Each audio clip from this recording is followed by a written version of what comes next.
Alors, je vais reprendre ce qui est la deuxième partie donc, de la précédente vidéo et qui est aussi finalement la newsletter que vous pouvez me demander en me laissant un message si vous voulez. Euh, donc une newsletter que je publie hebdomadairement et j'ai repris donc en vidéo le contenu d'une des dernières newsletters. Voilà, donc je disais donc que les attentes non comblées, frustrées, amères sont de mon point de vue un déni de réalité et l'expression d'une polarisation extrême qui ne respecte pas la loi universelle de l'équilibre. On observe à outrance ce phénomène qui est en plus très politiquement correct et normatif. On l'observe sur les réseaux sociaux spécialement dédiés au monde et à l'éveil dit spirituel, dans lesquels la différenciation assertive et souveraine qui va à l'encontre du nous, donc de cette énergie typiquement balance, eh bien s'avère suspecte et souvent malvenue ou fondamentalement incomprise en fait.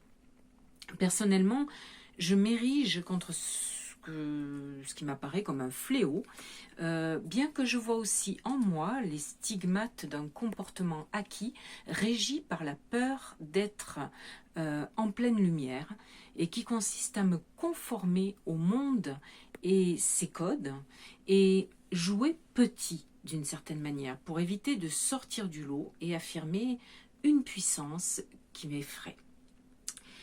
Et cela en étant capable d'alimenter une fausse expression suradaptative pour ne pas assumer mes réels besoins et éviter de me confronter à une exigence implacable et vitale. Dernièrement, j'abordais justement le sujet de la peur de notre lumière intrinsèque en lien avec la connaissance de notre chemin de vie qui nous amène à des comportements pernicieux, plus ou moins, et déséquilibrés en regard de l'évolution. Et donc l'importance de notre mindset pour y remédier en dépassant des croyances limitantes et en devenant responsable de notre vie, afin d'impacter le monde. Et cela donc dans une connaissance particulièrement de l'énergie de Mercure. La question du développement personnel, qui est vraiment prônée, préconisée dans notre ère actuelle, qui se pose en regard d'un développement plus impersonnel à travers des enjeux sociétaux notamment, qui nous demandent de considérer d'une manière assez urgente certaines perspectives socio-économico-écologiques, eh bien, elle reflète probablement la nécessité d'un travail d'ajustement à l'œuvre selon des lois et un plan universel, lesquels nous dépassent et qui sont tout simplement. Voilà. Vouloir projeter que le monde aille mieux semble bien sûr une attente légitime, et pourtant elle n'en exprime pas moins un jugement polarisé. Ce questionnement du choix entre développement personnel et impersonnel n'est pas réellement pertinent tant que chaque être humain, dans son individualité, n'aura pas fait son travail d'intégration de l'ombre dans l'incarnation. Et tant qu'il voudra faire passer le nous avant le je. Le développement et l'évolution de l'humanité et du vivant va de pair avec le développement personnel qui est son corollaire et condition sine qua non. Nous créons à chaque instant le monde extérieur à partir de qui nous sommes, ombre et lumière.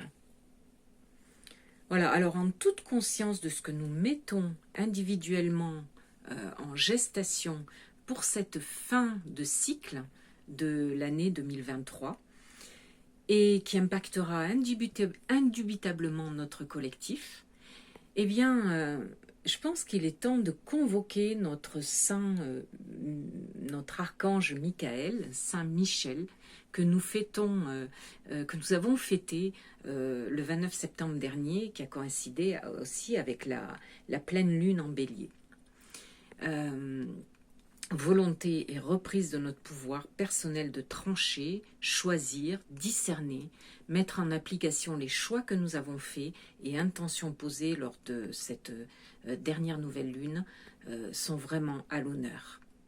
Voilà, Michael, l'archange, est bien présent afin de nous restituer la puissance implacable de notre désir et appuyer notre combat pour l'amour, en renouvelant la direction et l'autodétermination de notre moi, porteur de changement, et ce, avec force et conviction.